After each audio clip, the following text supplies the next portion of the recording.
ሰኔና ሰኞ ከእንዳለጌታ ከበደ ጠራት መጣች። አላየሁህም ነበር አለችው ሰላምታ ከተለዋወጡ በኋላ።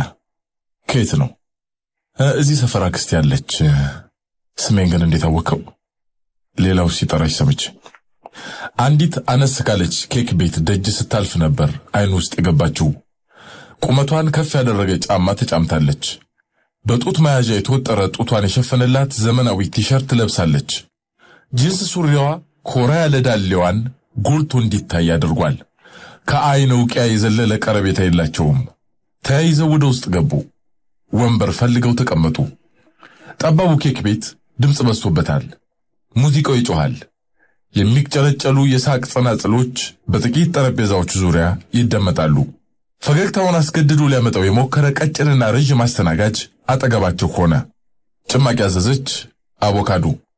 እሱም ልክ እንደሷ ምን ብሎ ጨዋታ እንደሚጀምር ግራ ተጋብቶ ሳለ በእጇ ያዘችው ወደ 200 ገጽ ሊጠጋ የሚችል መጽሐፍ ትኩረቱን ሰረቀው። ፍርሃት ይላል የመጽሐፉ ርዕስ። ፈገግታው ተለኮሰ። መጽሐፉን ከእጇ ወስዶ በፍቅር አይን ያየው። አንበበሽዋል አላት። ያውም ለስንትና ለስንት ጊዜ ወድሮሽዋል ማለት ነው። ምን ጥያቄ አለው በእናት? በአሁን ጊዜ እኮ እንደ ጉድ እየተቸበቸበ ያለ መጽሐፍ አይደል እንዴ? እንዴት ተመችቶኛል መሰለ። አላነበብከውም? ብዙውን ጊዜ እጁ ላይ የሚነበብ ነገር እንደማይጠፋ አይታለች። አሁን እንኳን ሰንበትበት ካለ የኪነ ጥበብ መጽሔቶች አንድ ሁለቱን ይዟል። የጠየቅኩህ ነበር አላነበብከውም? ምልሽ አልጥባህልኝ ጀምሬ ተውኩት። ወይ በእናትህ ታግሰህ ብትጨርሰው ኖሮ ነፍስ እስኪጠፋ ነበር የምትወደው። መጽሐፉን እየገላለጠ ያዩ ጀመር። ለአገር ውስጥ ድርሰት ጊዜ የለኝም አላት። ወይኔ የዚህ መጽሐፍ ደራሲ እኮ ይተረጉማል። የሰራቸው ስራዎች ብዛት ልነግርህ አልችልም፣ ግን ይሄኛው ብቻ ነው ለህትመት የበቃለት። ሳይታተም በፊት ረቂቁን አስነብቦኝ የሚሰማኝን እንድነግረው ይወተውተኝ ነበር እና ነገርኩት። ቅር ያለኝን በቃ ያንዳንዱ ነገር ልቅም አድርጌ ነገርኩት። የሰው ሐሳብ የመናቅ ባህሪ ስላልተጸናወተው የነገርኩትን ስህተት አርሞ ይኸውልህ አሳተመው። ደብዘዝ ያለ ብርሃን ቀይ ፊቷ ላይ ተንሸራሸረ። ጭማቂውን ተጎነጨ። የነገረችውን ሲያብሰለስል ቆየና ትውቃላችሁ ማለት ነው? አሁን እንኳን ተጣልተናል እባክህ ማለት ላልተወሰነ ጊዜ ገደብ ዘግቼዋለሁ። ምን ነው? ሙዱ አልጣመኝ ማለት ስሜቴን ጎዳው። ለምን ማለት በምን ተቃረናችሁ? የሚያባብል የሚያሽኮረመም ስዕል የፊቷን ጸዳል እየሞላው ያሳፍራል አለችው። ሚስጥር ነው? ሚስጥር እንኳን አይደለም ግን ማለቴ አመነታች። ወይም ደግሞ እሱ ያመነታች መሰለው። ግልጽ ሴት ልቤን ለማሸነፍ ጊዜ ወስድባትም። ኧረ በእናትህ ምን ነው?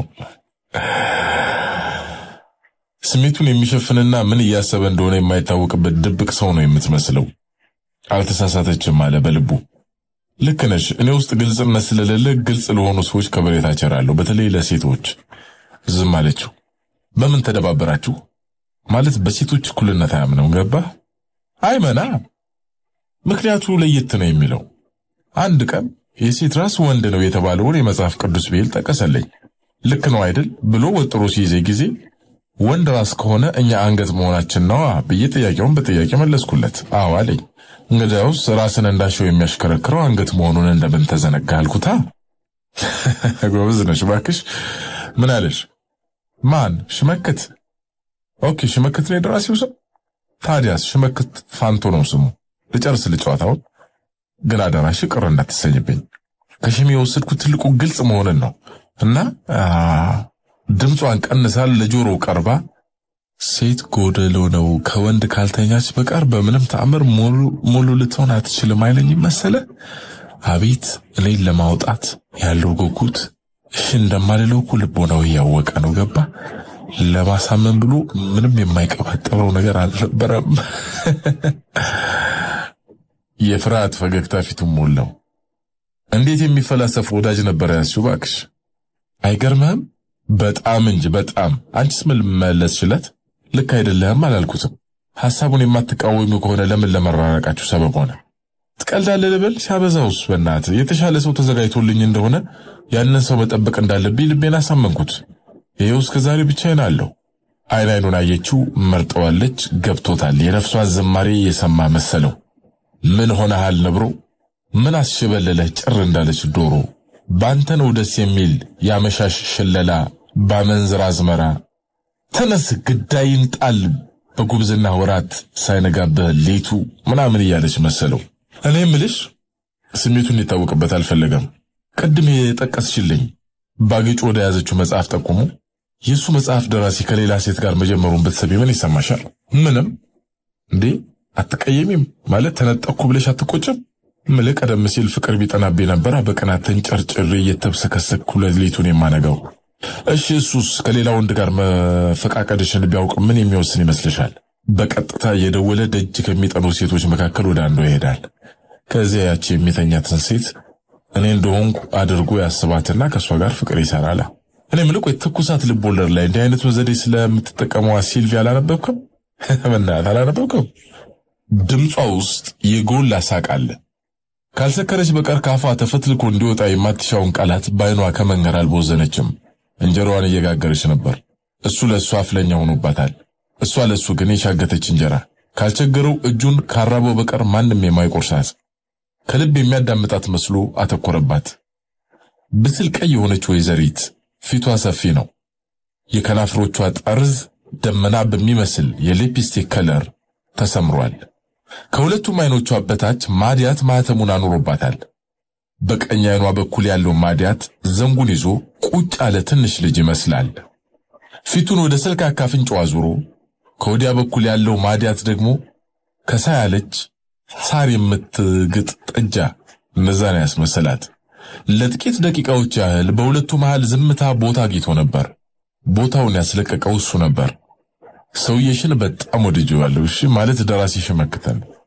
የጥበብ ሰዎች ሁሉ ነገራቸው ለየት ይላል እንደኛ አይደሉም ሌሎቹ በሄዱበት መስመር መጓዝ እንደሚሰለቻቸው ጉንዳኖች ናቸው እንግዳ የሆነ ያናናር ለማዳቸው ደስ ይለኛል ጓደኛሽም የተለየ ነው አይደል መጽሐፉን አይተህ ከዚያም ደራሲውን አወቀው ማለት ነው ገባ የራሱን ታሪክ እኮ ነው በቃላት ከሽኖ በውበት ኳኩሉ ልቦለድ ብሎ ያሳተመው ጭማቂዋን ተጎነጨች ዝምታ ሆነ አንድ ነገር ያሰብኩ ነበር አላት ምን ሊያስብ እንደሚችል ያሰበች ወደ ጨፈራ ቤት ወደ ምሽት መዝናኛ ስፍራዎች ሉሰድሽ ሊላት እንዳሰበ ገመተች ወደ የትኛው ክለብ ይዞ ሊሄድ ይሆን አለች ራዝማታዝ ኮፊ ሃውስ ሳሆ ሜክሲኮ ሜሞ ክለብ ፍሎሪዳ ሉካ ክለብ ኮንኮርድ ክራውን ሆቴል የምሽት ክለቦች መጡባት ብርሃናቸውን አፈቃት መውረግረግ አማራት ሙዚቃ ኒድ እንደነስ ይላት ታያት በልቧ ልትግደረደር ዝግጁ ሆነች ምን አስቸኮለ ይደረስበት ለእንዴ ልትለው እናም ደግሞ በአንድ ቀን ውቂያ እንዴት እንዲላለ ነገር ተመኘኛለህ አይነዋ ደስ ስላለኝ ነው እንጂ ሁሉ ሰዓት ካንተ ጋር ማሳለፍ አልነበረብኝም ልትለው ለልመና እጁን እስኪዘረጋ ልፊያና መተሻሸት እስኪጀምር ድረስ በቁልምጫ ጠርቶ እስከሚያሞካሻት በመጨረሻ አላሳፍረን ብዬ ነው እንጂ እንዲህ አይነት ሴት እንዳልመስልሽ ልትለው ከተኛት በኋላ ላስቸግርሽ ነው አላት ምን ጥያቄውን ያወቀች ስለመሰላት ለመልሱ እየተዘጋጀች አውራጣቷ ላይ ያለውን ቀይ ቀለም በሌባ ጣት ጥፍሯ እየፈቀፈቀች ምንድነው የምታስቸግረኝ አስተዋውቂኝ ፊቷ ጥላ ለበሰ ፀሐይዋ ጨለመ ያልጠረጠረችውን ነፋስ ምኞቷን ይዞ በረረ ወደማታውቀው ስፍራ ምናልባትም ወደ አፍላ ኮረዳዎች ግቢ ፈገግታ ወዳልጨለመበት ምን ነው አስቸጋሪ ነው ከደራሲው ጋር መታወቅ አስቸጋሪ ነው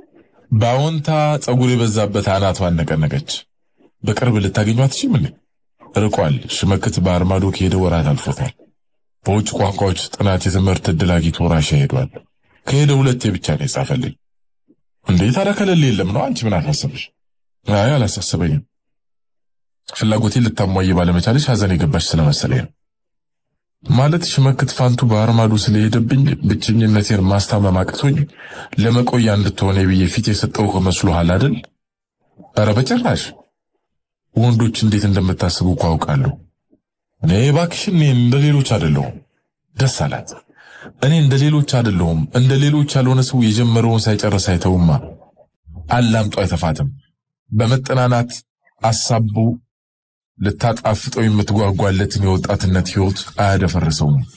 እንደሌሎቹ ያልሆነ ወንድ ላልጋ ብቻ አይደለም እግሮቹ የሚፈጥሙት። ጨዋነትን ያሳያታል፣ ለትዳርም ይፈቅዳታል። ለሚወልዳቸው ልጆችም እናታቸው ትሆናለች። ይሄ ሰው እንደሌሎቹ አይደለም። ደስ ሲል አስተናጋጁ መጣ። ጠረጴዛው ላይ ያሉትን ዕቃዎች አነሳስቶ ሄደ። ሂሳብ ከፈሉ፣ ወጡ። ቦርሳዋን አንስታ ነገተችው። ሰዓቱን አይቶ በለው እንዴት ይከንፋል ባክሽ አላት። ከጓደኛዬ ጋር ቀጠሮ ነበረኝ። በልቧ እያዜመችለት እንደሆነ ተሰማው እና ተደሰትብኝ። ባልግበት ባልጋው ላይ ጋልብበት በጭኑ የኋላ ኋላማ ዕድሜ የሚመሽና ነጣጥሮ ተኳሽ እንቅልፍ አንጎላጅቶት ጉልበት ይዝልና ምትለው መሰለው። ዜማውን ግን አልፈለገው። አተኮረችበት። ተቻክሏል። ያለማቋረጥ ቆርቆሮውን እንደሚደበድብ ዝናብ ልቡ እየመታ እንደሆነ አልታወቃትም። አንድ ነገር ሊነግራት ፈልጎ በመንገርና ባለመንገር መሃል ልቡ አለለበት። ምን አስፈራኝ አለች ለራሷ።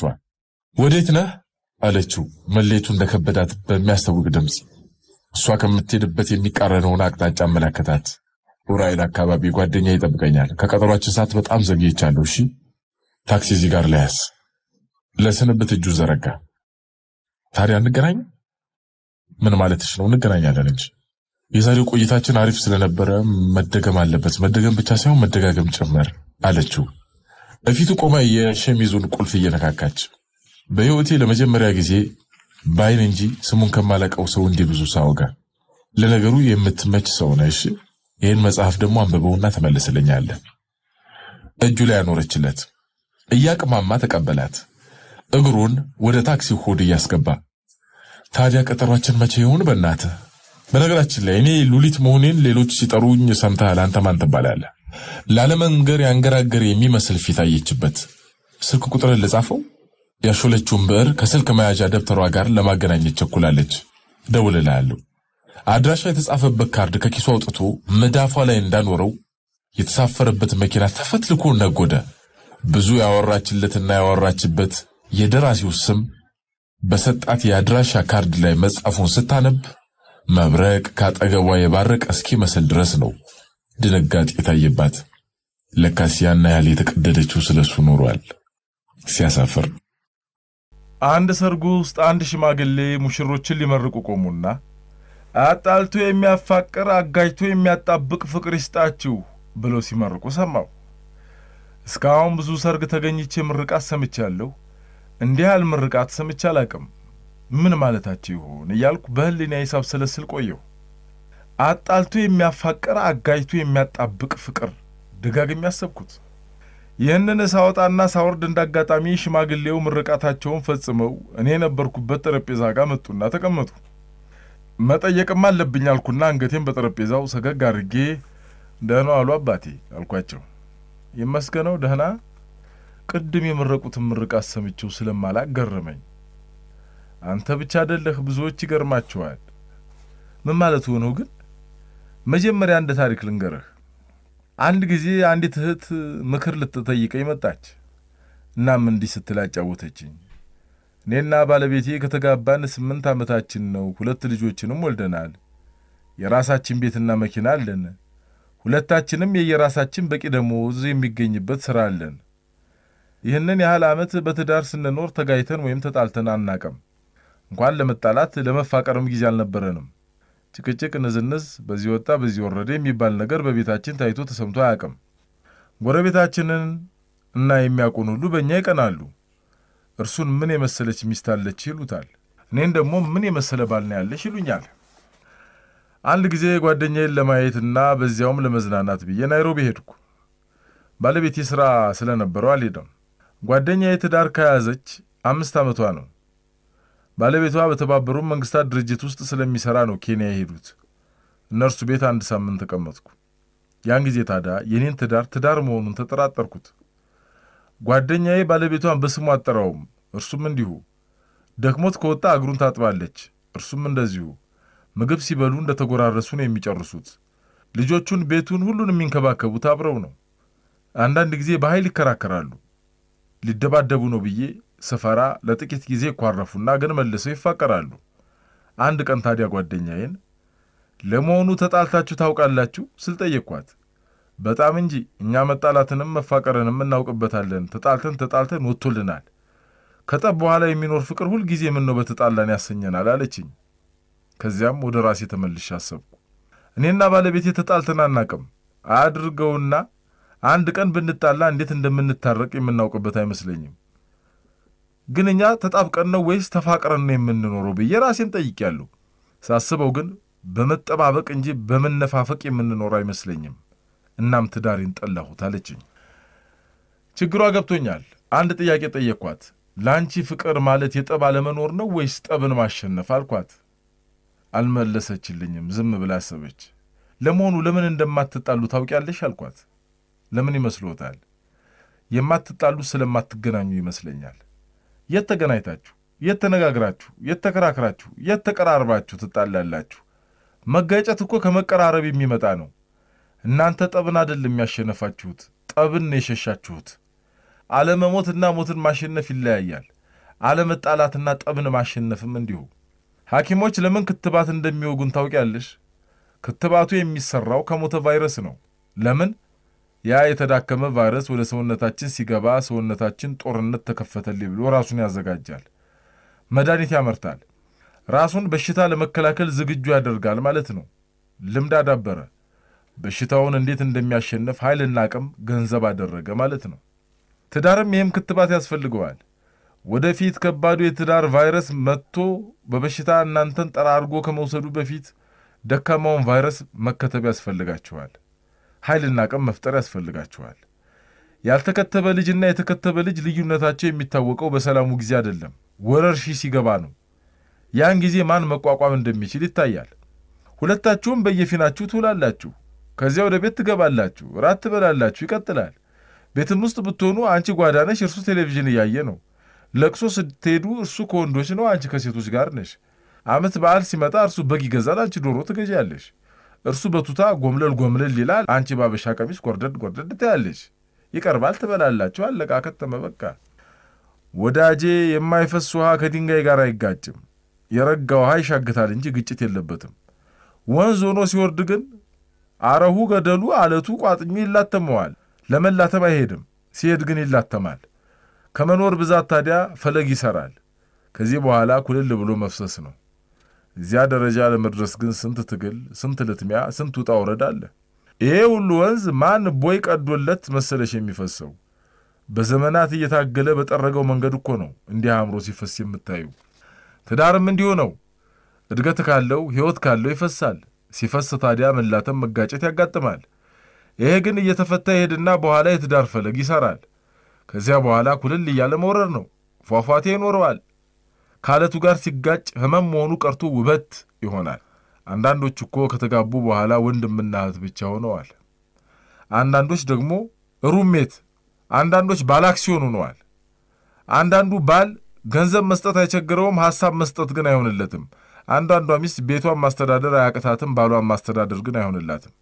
ብዙዎች እኛ እኮ አንድ ነን ብለው የሚፎክሩት ልዩነቶቻቸውን የሚያዩበት አጋጣሚ ስለሌላቸው ነው። መቼ ተወያይተው፣ መቼ ተከራክረው፣ መቼ ተገዳድረው ያውቃሉ? 3 አይነት ባልና ሚስት አሉ። የሚገጥሙ የሚመስላቸው ግን የማይገጥሙና ፈጽሞ የማይገጥሙ። የሚገጥሙ ባልና ሚስት እየተገዳደሩ፣ እየተጋጩ፣ እየተስማሙ፣ እየተቸገሩ፣ ችግር እየፈቱ፣ በሐሳብ እየተለያዩ፣ እየተቀራረቡ፣ እየተዋወቁ ሄደው በሂደት አንድ የሚሆኑ ናቸው። የሚገጥሙ የሚመስላቸው ግን የማይገጥሙ የሚባሉት ደግሞ ሲታዩ የተስማሙ፣ የተፋቀሩ፣ አንድ የሆኑ፣ ጠብና ልዩነት የሌላቸው የሚመስሉ በውስጥ ግን የተከደኑ፣ በጊዜ የሚፈነዱ፣ ያልተዳሰሱ ቁስሎች ያሉባቸው ናቸው። እነዚህ በአማርኛ ይጠጊያ ይነኬ ይባላሉ። በሂሳብ አሰምቶት የሚባሉ ናቸው። የሚገጥሙ የሚመስላቸው ሰው ሲያያቸው የሚገጥሙ የሚመስሉ በእውነት ግን መቼም የማይገጥሙ ናቸው። 3ኛው ጎን ለጎን የሚሄዱ ናቸው። ፓራሌል፣ ምናቸውም የማይገጥም አለመግጠማቸውም የሚታወቅ። ያልተፋቱት ለልጆቻቸው፣ ለሕግ ጉዳዮች፣ ለቤተሰቦቻቸው ሲሉ እንጂ በጋብቻ ውስጥ በፍቺ የሚኖሩ ናቸው። አሁን ልጄ ራሳችሁን እዩ። መጣላት ለጋብቻ አስፈላጊ ነው እያልኩሽ አይደለም። በትዳር ውስጥ መጋጨት ብቻውን የመጠላላት ምልክት እንዳልሆነ ሁሉ አለመጋጨት ብቻውን ግን የፍቅር ምልክት አይደለም ነው የምልሽ። ለመሆኑ ለመጣላት ጊዜ አላችሁ? አንድ ወንበር ላይ መቀመጥና አብሮ መቀመጥ፣ አንድ አልጋ ላይ መተኛትና አብሮ መተኛት፣ አንድ ቤት ውስጥ መኖርና አብሮ መኖር ይለያያሉ። ከዚህ ውይይታችን በኋላ ወደ ባሏ ሄዳ ለትዳር ጊዜ ስለመስጠት፣ በልዩ ልዩ ጉዳዮች ላይ ስለመነጋገር፣ የቤቱን ስራን ለስራነቱ ብቻ ሳይሆን ለደስታ መፈለጊያነቱ መፍጠሪያነቱ አብሮ ስለመስራት ማንሳት ስትጀምር ነገር መጣ። ጭቅጭቅ ጀመርሽ ይላት ጀመር። የማይስማሙባቸው ነገሮች እየታወቁ መጡ። ይገርምሃል፣ በልቶ የማያቅ ሰው ሲበላ እንደሚያመው ሁሉ ተጋይቶ የማያቅ ሰው ሲጋጭ አያደርስብህ። ተጋይተን አናቅም የሚሉ ሰዎች ሲጋጩ አይጣል ነው። ለዚህ ነው አጣልቶ የሚያፋቅር አጋይቶ የሚያጣብቅ ፍቅር ይስጣችሁ ብዬ መመረቅ የጀመርኩት።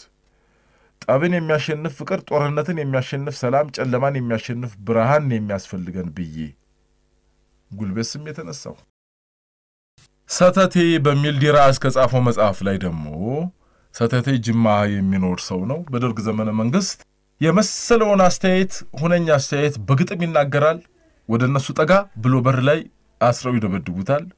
እንደገና ይናገራል፣ ይደበደባል፣ ይፈታል፣ እንደገና ይታሰራል። እንዲሁ እንዳለ እስከ መጨረሻው ድረስ በዚሁ አቋሙ የሞተ ሰው ነው። ከዛ ውስጥ እጥር ያለች አንድ ገጠመኝ ላቅርብላችሁ። በወቅቱ ጅማን በማስተዳደር ላይ ለነበሩ የጅማ ባለስልጣኖች ከድር ሰተቴ የቱን ያህል የጎን ውጋት ሆኖባቸው እንደነበር መገመት ከባድ አይደለም። ታሪኩን ለሚጠይቅ ለሚያቅሰው እንዲያውም አንዳንድ የሰተቴ ተግባሮች አሁን ወደ ኋላ መለስ ብሎ ለሚያስባቸው ደርጎችን ሆነ ብሎ ለማበሳጨት ይመቸው ዘንድ የብደት ቆብ የደፋ ነገረኛ ሰው ነው ወደሚል ድምዳሜ የሚመሩ አይነት ናቸው። አንድ ምሽት ደርጎች የዕለቱን ዘመቻቸውን ጨርሰው ቡና ቤት አዘግተው አልኮል ቢጤ በመቀማመስ ላይ ነበሩ። እነሱ በሚዝናኑበት አካባቢ ባይከለከልም ድንበር አልፎ መግባትና ከነሱ ጋር ባንኮኒ ላይ መጋፋት የሚሻ እጅግም ነው። ሰተቴ ግን ምን ገዶት ወደሚጠጡበት ቤት ሹልክ ብሎ በመግባት እጁን በሽጉጥ ቅርጽ አስተካክሎ ደገነባቸው። አንዳንዶች አርቲፊሻል ሽጉጥ ይዞ ነበር ይላሉ። እንዳትበላሽ ወደ ላይ እንዳትበላሽ ወደ ላይ ቢላቸው ሁሉም እጁን አየር ላይ አንቀረፈፈ። ከድንጋጤያቸው ቀስ በቀስ ነፃ ሲሆኑ የሰውየውን ማንነት አረጋግጠው እጁን ቢያስተውሉ መሳሪያ ብሎ ነገር የለም። ከዚያ በኋላማ ምኑ ይጠየቃል? ወረዱበት። በሰደፍ በርግጫ ያዳፉ እስር ቤት ወረወሩት። የዕለቱ ተረኛ ፖሊስ ጠየቀው ሊያስረው።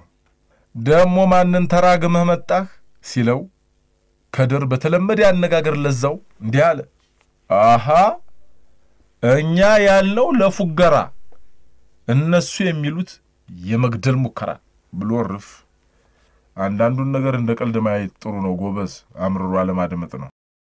መርበብት ከተሰኘው ያለማየሁ ዋሴ እሸቴ መጽሐፍ ላይ ጀባ እንባባል እስኪ ለሬዲዮ እንዲስማማ አድርገን። አንድ ላይ ቁጭ ብለው ተሰብስበው እያወጉ ነው ነገሩ። አሁንስ ምሁራኑም ታዋቂው ሰውም ፖለቲካ ፓርቲውም የበለሳ ጥጥ ሆኑብን አለ አንዱ። ሌላኛው የበለሳ ጥጥ ምን ማለት ነው አለ። በጄ ጥሩ የበለሳ ጥጥ ሆኑብን ማለት የታሪኩ ምንጭ እንዲህ ነው። በደጋው እብናት የሚኖሩ አንድ አዛውንት ልጃቸው በለሳ ወርጄ ጥጥ ለቅሜ ትንሽ ብር አጠራቅሜ ልምጣ ሲላቸው በጄ ይሉትና መርቀው ይሸኙታል። ልጁ በሳምንቱ ተመልሶ ከች ይላል። ምነዋ በቶሎ መጣህ ልጄ ቢሉት አባባ ጥጡን ብርድ መጥቶት ዘንድሮ የሚለቀም ምርት የለም ቢላቸው እጃቸውን አፋቸው ላይ ጭነው እህ አይጥጥ አይጥጥ አይጥጥ ጋቢ ሆኖ እኛን ከብርድ ያድናል ስንል ራሱን ብርድ መታው አሉ። ይሄው ነው የበለሳው ጥጥ ምሳሌ። ምሁሩ ማለት እንዲህ ነው። የበለሳ ጥጥ ሆነ መስሎ የሚታይ እንጂ ሆኖ የሚገኝ አልሆነም። የአገራችን ምሁራን ዕውቀት በአብዛኛው ከተግባር ያልተዋሃደ ቲዮሪ ነው። ቲዮሪውም ቢሆን ዝርዝር የሌለበት ነሲብ። ታዲያ በዚህ ዘመን ወጣቱን የሚያማልለው ማን ነው? በሰው አፍ እንጂ በሰው ልብ የማይኖሩ ሰሞንኛ ተደናቂ አርቲስቶች በስተቀር ወጣቱን የሚያማልል አርአያ የሚሆን ሰው ጥራ እስኪ። ከምሁር ስትል አድርባይ፣ ከባለ ሀብት አቀባባይ አጭበርባሪ፣ ከባለስልጣን ጉቦኛ ያስገደለ ያሳሰረ ሲባል ነው የምትሰማው። የሃይማኖት መሪዎችስ ስትል የፖለቲካ ምስለኔ ናቸው የሚል ሐሜት ነው ከጆሮ የሚደርሰው። ለወጣቱ እንዴት አምታቶ ሰርቆ መክበር እንደሚቻል እንጂ ዝቅ ካለ ደረጃ ጀምሮ ሰርቶ ለፍቶ እንዴት መክበር እንደሚቻል የሚያሳይ ብዙ የለም። ስልጣን ሲባል እንዴት በብርሃን ፍጥነት ራስህን ከህዝብ ለይተህ ኑሮህን እንደምትቀይር የሚያሳይ እንጂ እንዴት ህዝብን ማገልገል እንደሚገባ የሚያሳይ ምሳሌ ሲፈልግ ዳክራል። ባለፉ ጀግኖቻችን እንኩራ ብሎ ወጣቱ ሲነሳ ካለፈ ታሪኩ ጋር አጣልተውታል። በዚች ሀገር ምን ተስፋ ምን አርአያ ያለን? መሰደድ ብንመኝ በሱስ ብንጠመድ ማን ሊፈርድብን ይችላል? ይላል ወጣቱ። የበለሳው ጥጥ የሆነበት ወጣቱ እኮ ቃተተ። ሀገራዊ ጀግና፣ ሀገራዊ ጠቢብ፣ ሀገራዊ አባት ፍለጋ ህዝቡ በየማዕዘኑ ያስሳል። ከመቃተቱ የተነሳ ተስፋ ያደረገውን ይከተላል። ድንገት አንዱን ዝነኛ ተከትሎ ይነጉዳል። መጋረጃ ጥሎ የተቀመጠ ባለውቃቢ ባለመንፈስ ድንገት ንግርት ተከትሎ ይመጣል ብሎ ስንቶቹ አተቱ። በምዕራቡ ዓለም ካሉ መጻተኞች መካከል ተስፋ አድርጎ አሻግሮ ማዶ ማዶ አየ። ተመንጥረው ባለቁት ጫካዎች ፋኖ ሆኖ ይመጣል ብሎ ተኩሱን ጠበቀ። መሲህ ፍለጋ መጠበቁ ሲሰለቸው በሱስ ተጠመደ። የጠበቀው ሁሉ የበለሳ ጥጥ ሆነበት። እንኳን ከብርድ ሊያስጥል ራሱ ብርድ የመታው 100 የማይሞሉ ጎረምሶችና ኮረዶች በተዘጋ አዳራሽ ያጨበጨቡለት። ዘፋኝም ተዋናይም ተነስቶ ህዝቡ የሚሰጠኝ ሞራል በጣም የሚገርም ነው ይላል። ዋናው ሀብቴ የኢትዮጵያ ህዝብ ነው ይለናል። አንዳንዱ እርሱ ስልጣን ሲያገኝ ጠቅላላ የብሔሩ ሰው ሁሉ ስልጣን ላይ ይወጣ የሚመስለው፣ እርሱ ሲያልፍለት ህዝቡ ሁሉ ያለፈለት የሚመስለው፣ በአንጻሩ እርሱ ሲጎልበት ህዝቡ አብሮ የጎደለበት የሚመስለው ስንቱ አለ። ስንቱን አየን። በባዶ ሜዳ ያዙ ይክበቡኝ የሚል ራሱን ሙሴ አድርጎ ከኋላው መላው እስራኤልን በመድረ በዳ የእርሱን በትር አምኖ የተከተለ የሚመስለው፣ እንደ ሲሞን ራሱን ባዶ አየር ላይ የሚያንሳፍፍ ጴጥሮስ ሲመጣ ወርዶ የሚፈጠፈጥ ስንቱን አየን። እንደው ግን ለመሆኑ ህዝብ ይወደኛል ለማለት የህዝብ ይሁንታ አገኘሁ ለማለት ልኩ ምንድነው? በዚህ በወጣቱ ምሬት መሃል ሌላኛው ተነሳና ምሬቱን አባረደው። ወንድሞቼ ብሶታችሁ መነሻ ያለው ቁጭታችሁም ተገቢ ነው። ያላችሁት ሁሉ ከሞላ ጎደል እውነት ነው። እዚህ ዘመን ላይ የሚታየውን በጭጋግ ልንገልጸው የምንችል ይመስለኛል። በጨለማ ክፍል ውስጥ ሆነን የሌለን ሳይሆን በርግጥ ያለን መውጫ በር የሚፈልጉ ዜጎች ነን። ወጣቶች እስክናገኘው ድረስ እንዳክራለን። ግን ልብ በሉ፣ በሩ ስላለ ማግኘታችንና ብርሃኑን ማየታችን አይቀርም። ያኔ ወጣቶች ያውቃሉ። ጎልማሶች ለእውነት ይቆማሉ። አዛውንቶች ለሰራው ምርቃት ላጠፋው ተግሳጽን በድፍረት ይሰጣሉ። የሃይማኖት አባቶች ለሞራልና ለእውነት ይቆማሉ። በዚህ ጨለማ ዳሰሳ እውነትና ውሸት አይለይም። መቆምና መቀመጥ፣ መቅላትና መጥቆር፣ መለገምና መታተር ልዩነት አይኖረው ይሆናል። በዚህ ሁሉ ድንግዝግዝ ግን የተረጋገጠ ተስፋ አለ።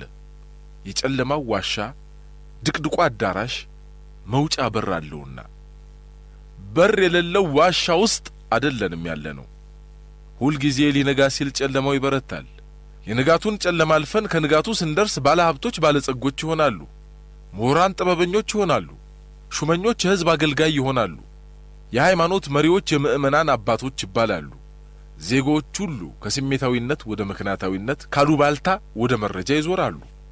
ለእስራኤሎች መዳን ሙሴ በምድረ በዳ እባብን እንደሰቀለ ከተጠመደበት ሱስ ሲነቃ ይሄ ወጣት ድህነትን በኢትዮጵያ አደባባዮች ላይ ድርሳነ ልማትን ደግሞ ይሰቅሉታል። ትምህርተ ጥበባትን እያመለከቱ በወንዞቹ ግርጌ ችጋርን ጉሮሮውን ሰንገው ያጋድሙታል። በጥልቅ እሳቢያቸው የስንፍናና የጥላቻ ሮንቃን ያደርቃሉ። በእናት ምድር ውስጥ የበይ ተመልካች እንዳይኖር ፍትህ ይበየናል። ፊቱ ለወዛ ሀብቱ ለበዛ አያዳሉም። በወርቃማው ዘመን ሳይደርሱ ለሞቱት ይለቀስ እንደሆነ እንጂ በፍትህ እጦት የሚፈስ የህዝብ እንባ አይኖርም። ከተራሮች ላይ ቆመው የመከራውና የችጋሩ ውሃ መድረቁን፣ የብልጽግናና የሰላም ቄጤማ ዳግም መብቀሉን ለዓለም ያበስሩ ዘንድ እርግቦችን ይለቃሉ። ልኡካኖቻቸው ለብስራት እንጂ ለልመና ወደ ዓለም አይሰማሩም። ብዙዎች ኢትዮጵያ ተነሳች ይላሉ። ከእስራኤል እስከ ካሪቢያን፣ ከአሜሪካ እስከ አውስትራሊያ ኑ እንሂድ፣ ምጽአተ ኢትዮጵያ ደርሷልና ይላሉ። ብዙዎች በረዶ አንጽቶን ሐሩሩ አጥቁሮን ባህሉ ለውጦን እንጂ ኢትዮጵያውያን እኮ ነን ይላሉ።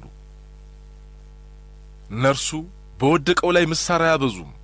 በመጪው ዘመንና ትውልድ ሚዛን ቀለው እንዳይገኙ ይተጋሉ እንጂ ወደ ኋላ ሄደው ባለፈ ዘመን በተጻፈ ታሪክ ራሳቸውን ለክተው አይመጻደቁም። በየትኛውም ዘመን የተሰራን በጎ ሥራ ለማስታወስ አይግደረደሩም። የሥራውን ያህል ታሪክ እንዲያስታውሰው ያጸናሉ።